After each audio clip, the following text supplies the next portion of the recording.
Dishonored. Now, I do love this series, but I want to talk about the first game in particular. This is a game that I love and adore a ton. And it is one of the games that has shaped me, let's say, as a gamer over the last 10 or so years. But, yeah, it's the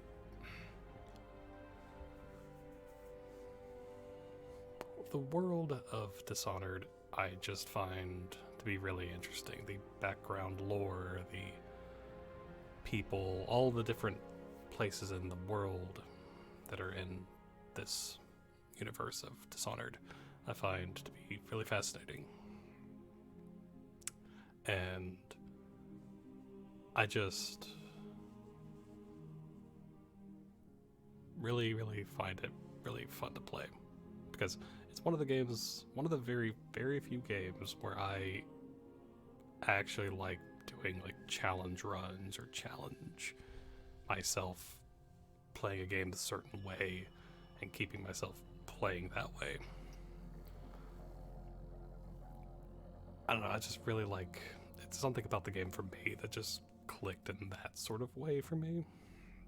Of course, I love the story. I love the characters. I love the music. I love the world design. I love the gameplay, like I said. The stealth stuff. I like being a stealthy character, and Dishonored just really hit right for me in that way. I enjoy the stealth a lot. Of course, then again, you can go and be a crazed murderer if you want to in this game. And I love that choice. I love having that choice of be this, terrifying ghost-like person that no one sees coming, or just go on a bloodthirsty rampage if you want. And one other thing I love about this game is the quote-unquote low chaos options that certain things you have in this game. Are they really the better option is my, because it's a thing of, would you rather go on living, but it's not really living at all for certain people in certain cases, or just they're done? I do find that to be interesting. I love that, like, the low chaos and like playing it a certain way.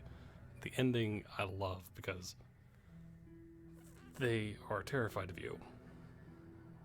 The people at the end are terrified of you, and some of them off themselves, and it's just, it's like, I find that dynamic to be really interesting, because it makes that, low chaos, you might think it's the good option, but it's more gray, let's say. It's more of a gray option. It's no real good in this series. There's low chaos, which is basically gray, like I said, and there's high chaos, which is, well, it's high chaos, obviously. And I love that in both games. But Dishonored 1 really hit a lot more to me in that regard. And is a reason why Dishonored 1 I play over and over again, and I never get tired of it. I never have, and I don't think I ever will get tired of it, because it is just such a good series. Such a good game. That first game is just so good. And the DLCs are great. I love playing as Dowd. I love learning about Dowd, and Dowd being a much more deep and interesting character. And once you learn about him, that kind of changes what you want to do in the main game when you deal with him. So, yeah, that's just one of those things for me. It's just, it's such a really cool world. Such a cool, just everything. And I also gotta give this game tons of credit for my own basic personal growth as someone who's in a game, you know, into gaming and whatnot, because this was kind of basically my beginning of being really more interested in games in more of a, I don't want to say hardcore sense, but basically in that kind of way. But yeah. Again, I love this series. I love Corvo. I love Corvo. He's awesome. But yeah, it's,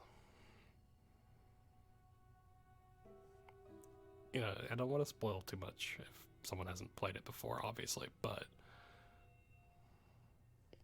I do really enjoy, you know, seeing people, if and when they ever play it, because I do think that Dishonored does kind of go under the radar for some people, but when they play it, they're like, oh, that was really good, a lot of the time. But yeah, I really do hope that, you know, if you've ever played the game, that you play it yourself, because I highly recommend it.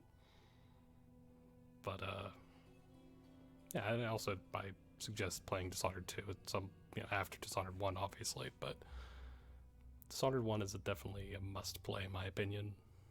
So yeah. So anyway, so thank you everyone for watching, and as always, thank you for being awesome, and until next time.